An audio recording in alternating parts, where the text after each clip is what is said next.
Namaste ವಿದ್ಯಾರ್ಥಿಗಳೇ, welcome to bio studies. This video is the part 8 of the living world. Okay, ಕಳೆದ ವಿಡಿಯೋದಲ್ಲಿ ನಾವೇನು ನೋಡಿದ್ವಿ ಅಂತಂದರೆ we have studied about the term taxonomy. So what is taxonomy? I hope you remember the definition. The branch of biology which deals with characterization, identification, nomenclature and classification. ಹೌದಾ? ಇದರಲ್ಲಿ first ಯಾವುದಿತ್ತು? Characterisation. So ಈ ಕ್ಯಾರೆಕ್ಟರೈಸೇಷನಲ್ಲಿ ಏನಾಗುತ್ತೆ ಅಂತಂದರೆ ಟ್ಯಾಕ್ಸಾನಮಿಸ್ಟು ಹೊಸದಾಗಿ ಯಾವುದೋ ಒಂದು ಜೀವಿಯನ್ನು ಕಂಡು ಹಿಡಿದ್ರು ಅಂದರೆ ಫಸ್ಟು ಅವರು ಅದರಲ್ಲಿರುವಂತಹ ಎಲ್ಲ ಗುಣಲಕ್ಷಣಗಳನ್ನು ಗಮನಿಸ್ತಾರೆ. ಅದು ಎಕ್ಸ್ಟರ್ನಲ್ ಆಗಿರ್ಬೋದು, ಇಂಟರ್ನಲ್ ಆಗಿರ್ಬೋದು, ಅದು ಜೆನೆಟಿಕ್ ಆಗಿರ್ಬೋದು, ಸಂತಾನೋತ್ಪತ್ತಿ ಆಗಿರ್ಬೋದು, ಅದರ ಬಗ್ಗೆ ಇರುವಂತಹ ಜೀವಕೋಶದ ವಿವರಣೆ ಆಗಿರ್ಬೋದು. ಸೊ ಅದೆಲ್ಲ ಬ್ರ್ಯಾಂಚಸ್ನ ಸ್ಟಡಿ ಮಾಡಿ ಆ ಹೊಸದಾಗಿ ಕಂಡಿರುವಂತಹ ಜೀವಿಯ ಎಲ್ಲ ಗುಣಲಕ್ಷಣಗಳನ್ನು ಗಮನಿಸೋದಕ್ಕೆ ನಾವು ಕ್ಯಾರೆಕ್ಟರೈಸೇಷನ್ ಅಂತ ಕರಿತೀವಿ. First step. ಸೆಕೆಂಡ್ ಏನು ಮಾಡ್ತಾರೆ ಅಂತಂದರೆ it is called as identification. So ಈ ಹೊಸದಾಗಿರುವಂತಹ ಜೀವಿಯನ್ನು ಆಲ್ರೆಡಿ ಇರುವಂತಹ ಜೀವಿಗಳ ಜೊತೆ ಅದನ್ನು ಕಂಪೇರ್ ಮಾಡ್ತಾರೆ. ಅಂದರೆ ನಿಮಗೆ ಈಗ ಆಲ್ರೆಡಿ ಇರುವಂತಹ ಜೀವಿ ಮತ್ತು ಹೊಸದಾಗಿರುವಂತಹ ಜೀವಿ ಅವೆರಡರ ಮಧ್ಯೆ ಇರುವಂತಹ ಸಿಮಿಲರ್ ಕ್ಯಾರೆಕ್ಟರ್ಸ್ ಮತ್ತು ಡಿಸ್ಸಿಮಿಲರ್ ಕ್ಯಾರೆಕ್ಟರ್ಸ್ ಬಗ್ಗೆ ನಿಮಗೆ ಅರ್ಥ ಆಗುತ್ತೆ. ಅದನ್ನು ನಾವು ಗುರುತಿಸುವಿಕೆ ಅಥವಾ ಐಡೆಂಟಿಫಿಕೇಷನ್ ಅಂತ ಕರಿತೀವಿ. ಸೊ ಕ್ಯಾರೆಕ್ಟರೈಸೇಷನ್ ಆಯಿತು ಮತ್ತು ಐಡೆಂಟಿಫಿಕೇಷನ್ ಆಯಿತು. ಥರ್ಡ್ ಯಾವುದು ಇವಾಗ? ನಾಮೆನ್ಕ್ಲೇಚರ್ ಅಂದರೆ ನಾಮಕರಣ. ಓಕೆ, ಸೊ ನಾವು ಒಂದು ಹೊಸದಾಗಿ ಕಂಡಿರುವಂತಹ ಜೀವಿಗೆ ಒಂದು ಹೆಸರನ್ನು ಇಡುವುದು, ಅದೇ ನಾಮೆನ್ಕ್ಲೇಚರ್. ಸೊ ಇಲ್ಲೇನಾಗುತ್ತೆ ಅಂತಂದರೆ ಹೆಸರಿಡೋದು ಅಂತಂದರೆ ನಾವು ಮಕ್ಕಳಿಗೆ ಹೆಸರಿಡ್ತೀವಲ್ಲ ಆ ರೀತಿಯಲ್ಲ, ಅಥವಾ ಲೋಕಲ್ ನೇಮ್ ಅಂತಲ್ಲ.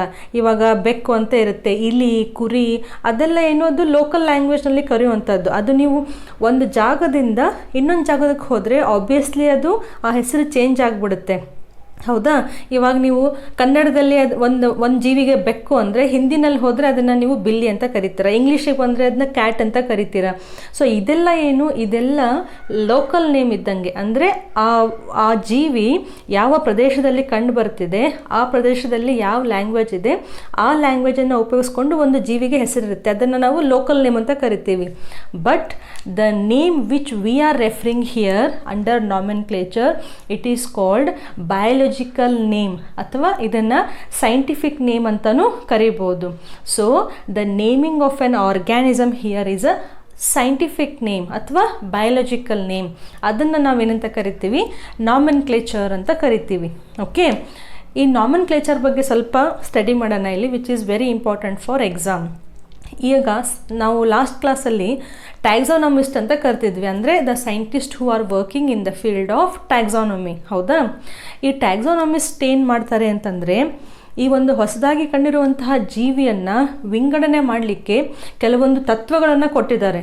ದೀಸ್ ಏನಂತಾರೆ ಪ್ರಿನ್ಸಿಪಲ್ಸನ್ನು ವರ್ಲ್ಡ್ ವೈಡ್ ನೀವು ಜಗತ್ತಿನ ಯಾವುದೇ ಮೂಲೆಗೆ ಹೋದರೂ ಈ ತತ್ವವನ್ನು ಆಧರಿಸಿನೇ ಒಂದು ಜೀವಿಯನ್ನು ನಾವು ಕ್ಲಾಸಿಫಿಕೇಷನ್ ಮಾಡಬೇಕು. ಓಕೆ, ಸೊ ದೋಸ್ ಪ್ರಿನ್ಸಿಪಲ್ಸ್, ಆ ತತ್ವಗಳೇನಿದಾವಲ್ಲ ಸೈಂಟಿಸ್ಟ್ ಕೊಟ್ಟಂಥ ತತ್ವಗಳು, they are in 2 sets.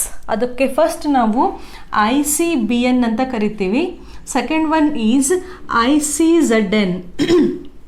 Okay, ಸ್ವಲ್ಪ ಇಂಪಾರ್ಟೆಂಟ್ ಇದು ICBN ಮತ್ತು ICZN. ಎಕ್ಸಾಮಲ್ಲಿ ಇದರ ಲಾಂಗ್ ಫಾರ್ಮು ಕೇಳ್ಬೋದು.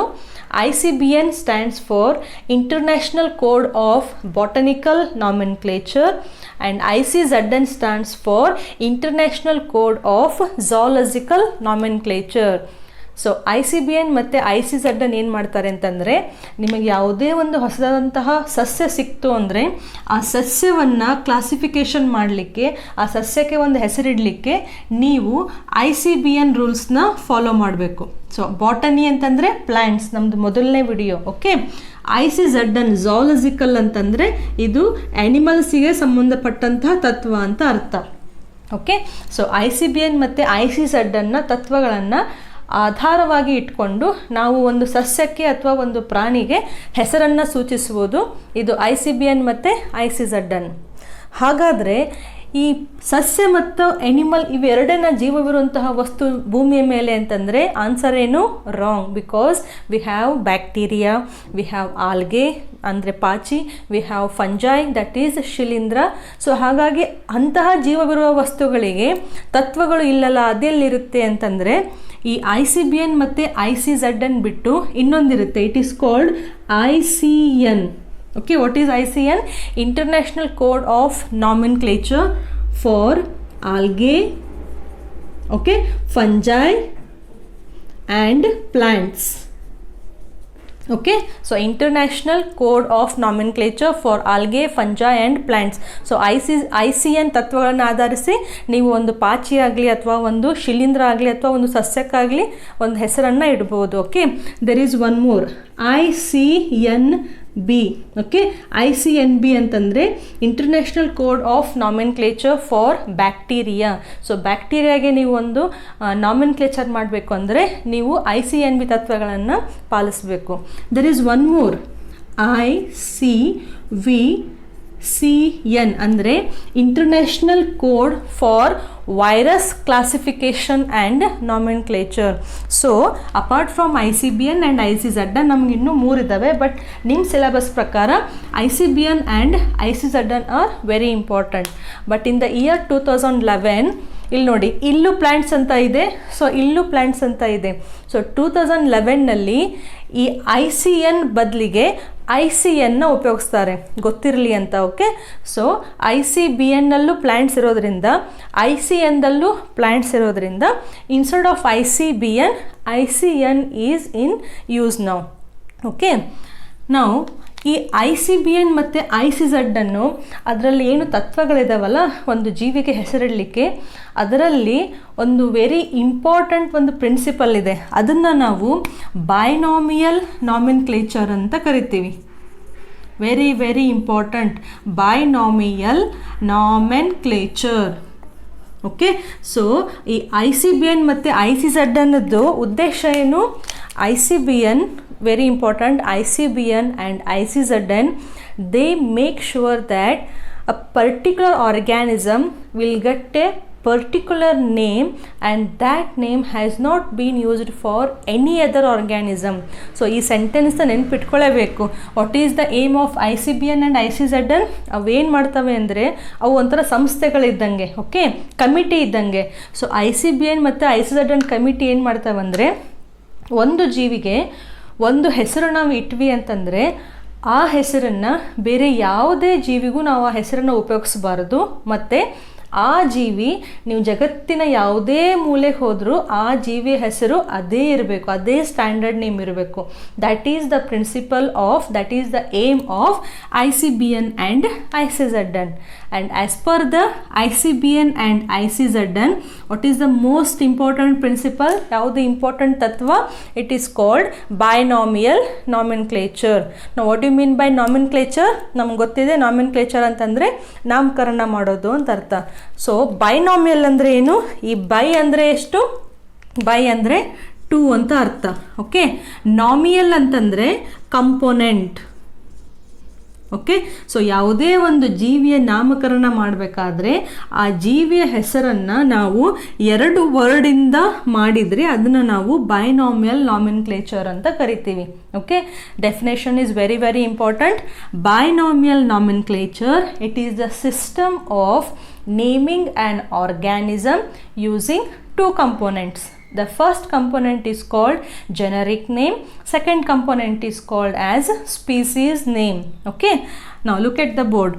ಬೈನಾಮಿಯಲ್ ನಾಮೆನ್ಕ್ಲೇಚರ್ ಅಂದರೆ ಒಂದು ಜೀವಿಯ ಸೈಂಟಿಫಿಕ್ ನೇಮಲ್ಲಿ 2 ಕಂಪೋನೆಂಟ್ಸ್ ಇರಬೇಕು. ಓಕೆ, ಅದರಲ್ಲಿ ಮೊದಲನೇ ಕಂಪೋನೆಂಟಿಗೆ ನಾವೇನಂತ ಕರಿತೀವಿ? Genus name. Okay, so genus first one, ಅಥವಾ ಸೆಕೆಂಡ್ ಒನ್ ಯಾವುದು? ಅದು species. Okay, so out of 2 components, the first component is called as genus name or generic name. 2 ಒಂದೇನೆ, generic name or genus, simple ಆಗಿ. Okay, and species name ಇದೆಯಲ್ಲ, sometimes it is also called as species epithet. So 2 ಒಂದೇನೆ. Okay, so what is binomial nomenclature? as per the ICBN and ICZN, the naming of an organism should always consist of only two components. First component is called genus, second is called as species. Now we'll take few examples, then only we can understand this binomial system, sometimes also called as binary system of nomenclature. Okay, ಎರಡು ಒಂದೇನೆ. Example, ಇವಾಗ mango ಗೊತ್ತು ನಮಗೆ, ಅದನ್ನು ನಾವು Mangifera, okay, indica. Okay, so what is the scientific name of mango? Mangifera indica. ಇಲ್ಲಿ ನೋಡಿ, ನಾವು ಒಂದು ಜೀವಿಗೆ ನಾಮನ್ಕ್ಲೇಚರ್ ಅಥವಾ ಅದಕ್ಕೊಂದು ಹೆಸರಿಟ್ವಿ ಅಂದರೆ ಅದರಲ್ಲಿ ಎರಡು ಕಂಪೋನೆಂಟ್ ಇರಬೇಕು. So first component genus, second ಯಾವುದು? ಸ್ಪೀಸೀಸ್. ಸೊ ಇದೆರಡರಲ್ಲಿ ಮ್ಯಾಂಜಿಫೆರಾ ಏನಾಯಿತು? ಜೀನಸ್ ಆಯಿತು. ಇಂಡಿಕಾ ಏನಾಯಿತು? ಸ್ಪೀಸೀಸ್ ಆಯಿತು. ಓಕೆ, ಸೊ ಏನು ಕನ್ಫ್ಯೂಷನ್ ಇಲ್ಲ.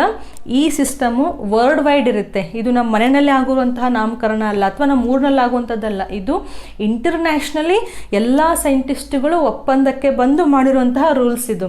ಸೊ ಒಂದು ಜೀವಿಗೆ ಒಂದು ಕಂಪಲ್ಸರಿ ಸೈಂಟಿಫಿಕ್ ನೇಮ್ ಅಂತ ಇರಬೇಕು. ಆ ನೇಮು ನೀವು ಜಗತ್ತಿನ ಯಾವುದೇ ಮೂಲಿನಲ್ಲಿ ಹೋದ್ರೂ ಅದು ಸೇಮ್ ಆಗಿ ಉಳಿಯುತ್ತೆ. Okay, so mango, Mangifera, indica. Next will take man. So human being, ನಮ್ಮದೇನು ಸೈಂಟಿಫಿಕ್ ನೇಮು? ಸಿ, ನಮ್ಮದು ಎಷ್ಟೋ ಮಿಲಿಯನ್ ಬಿಲಿಯನ್ ಜನಸಂಖ್ಯೆ ಇದೆಯಲ್ಲ, ರಾಮ, ಭಾಮ, ಶ್ಯಾಮ, ಸೀತಾ, ಎಷ್ಟೊಂದು ಹೆಸರುಗಳಿದ್ದಾವೆ. ಬಟ್ ಮ್ಯಾನ್ ಅಂತ ತಗೊಂಡ್ರೆ, ಒಬ್ಬ ಮನುಷ್ಯ ಅಂತ ತಗೊಂಡ್ರೆ ಅವನ ಸೈಂಟಿಫಿಕ್ ಹೆಸರೇನು? Homo sapiens. So homo sapiens ಅನ್ನೋದು ಮನುಷ್ಯನ ಸೈಂಟಿಫಿಕ್ ಹೆಸರು. Okay, like will take few more. Tiger ಅಂತ ತಗೊಳ್ಳಿ, ಟೈಗರದ್ದು ಸೈಂಟಿಫಿಕ್ ನೇಮ್ ಏನು? ಪ್ಯಾಂಥೆರಾ ಟೈಗ್ರೀಸ್. ಸೊ ಕೆಲವೊಂದು ನೆನ್ಪಿಟ್ಕೊಳ್ಳೇಬೇಕು, ಇದೆಲ್ಲ ನಿಮ್ಮ ಸಿಲೆಬಸ್ ಇರೋದೇ. ಟೈಗರದ್ದು ಪ್ಯಾಂಥೆರಾ ಟೈಗ್ರೀಸ್. ಲಯನ್ ತಗೊಂಡ್ರೆ ಪ್ಯಾಂಥೆರಾ ಲಿಯೋ. ಓಕೆ, ಸೊ ಇದೆಲ್ಲಕ್ಕೂ ನಾವೇನಂತ ಕರಿತೀವಿ? ಇದೆಲ್ಲ ಸೈಂಟಿಫಿಕ್ ನೇಮ್ ಅಥವಾ ಬಯಾಲಜಿಕಲ್ ನೇಮ್. ಸೊ ಇದೆಲ್ಲ ಬೈನಾಮಿಯಲ್ ನಾಮಿನ್ಕ್ಲೇಚರ್ಗೆ ಸಂಬಂಧಪಟ್ಟಿದ್ದು. ಸೊ ಎವ್ರಿ ಆರ್ಗ್ಯಾನಿಸಮ್, ಎಲ್ಲ ಜೀವಿಗಳಿಗೂ ಒಂದು ಸೈಂಟಿಫಿಕ್ ನೇಮ್ ಅಂತ ಇರುತ್ತೆ. ಅದನ್ನು ನಾವು ಬೈನಾಮಿಯಲ್ ಅಂತ ಕರಿತೀವಿ. ಯಾಕಂದರೆ ಸಿಯರ್, ಮ್ಯಾಂಜಿಫೆರಾ, ಹೋಮೋ, ಪ್ಯಾಂಥೆರಾ, ಇಲ್ಲಿ ಪ್ಯಾಂಥೆರಾ. ಸೊ ಫಸ್ಟ್ ಇರೋದೆಲ್ಲ ಏನು? ಇದು genus name. Okay, Indica, sapiens, Tigris, Leo, ಇದೆಲ್ಲ ಏನು? ಇದೆಲ್ಲ ಸ್ಪೀಸೀಸ್ ನೇಮ್. ಸೊ ಇದೆಲ್ಲ ಏನು? Scientific name of an organism. Okay, so ಈ ವಿಡಿಯೋದಲ್ಲಿ ನಾವು ಏನು ಕಲ್ತ್ವಿ ಅಂತಂದರೆ, ಮೊದಲನೇದಾಗಿ ಟ್ಯಾಕ್ಸಾನಮಿ ಅಂತಂದರೆ ಅದರಲ್ಲಿ ಕ್ಯಾರೆಕ್ಟರೈಸೇಷನ್ ಕಲ್ತಾಯಿತು, ಐಡೆಂಟಿಫಿಕೇಷನ್ ಕಲ್ತಾಯಿತು, ಮತ್ತು ನಾಮೆನ್ಕ್ಲೇಚರ್ ಫುಲ್ ಡೀಟೇಲ್ ಆಗಿ ಕಲ್ತಾಯಿತು. ನೆಕ್ಸ್ಟ್ ಯಾವುದು? ಕ್ಲಾಸಿಫಿಕೇಷನ್ ಇದೆ, ಅದನ್ನು ನೆಕ್ಸ್ಟ್ ವಿಡಿಯೋದಲ್ಲಿ ನೋಡೋಣ. ಸೊ ಈ ವಿಡಿಯೋದಲ್ಲಿ ICBN ಮತ್ತು ICZN ಲಾಂಗ್ ಫಾರ್ಮ್ ಇಂಪಾರ್ಟೆಂಟು, ಮತ್ತು ಬೈನಾಮಿಯಲ್ ನಾಮೆನ್ಕ್ಲೇಚರ್ ಡೆಫಿನೇಷನ್, ಆಮೇಲೆ ಸ್ವಲ್ಪ ಎಕ್ಸಾಂಪಲ್ಸ್, ಇನ್ನೂ ಸಾಕಷ್ಟು ಇದ್ದಾವೆ. Will take in the next video ಎಕ್ಸಾಂಪಲ್ಸ್ನೆಲ್ಲ. ಸದ್ಯಕ್ಕೆ ಅಟ್ಲೀಸ್ಟ್ ಒಂದು 2-3 ಆದರೂ ನಿಮ್ಗೆ ಗೊತ್ತಾಗಬೇಕು ಬೈನಾಮಿಯಲ್ ನಾಮೆನ್ಕ್ಲೇಚರ್ ಅಂದರೆ ಹೆಂಗೆ ಅಂತ. So mango, man, tiger, lion. So ಇದನ್ನು ನೀವು ಪ್ರಾಕ್ಟೀಸ್ ಮಾಡ್ಬೋದು. Okay, so this video is all about the characterisation, identification and nomenclature of an organism. Will meet in the next video. Stay safe. Thank you for watching.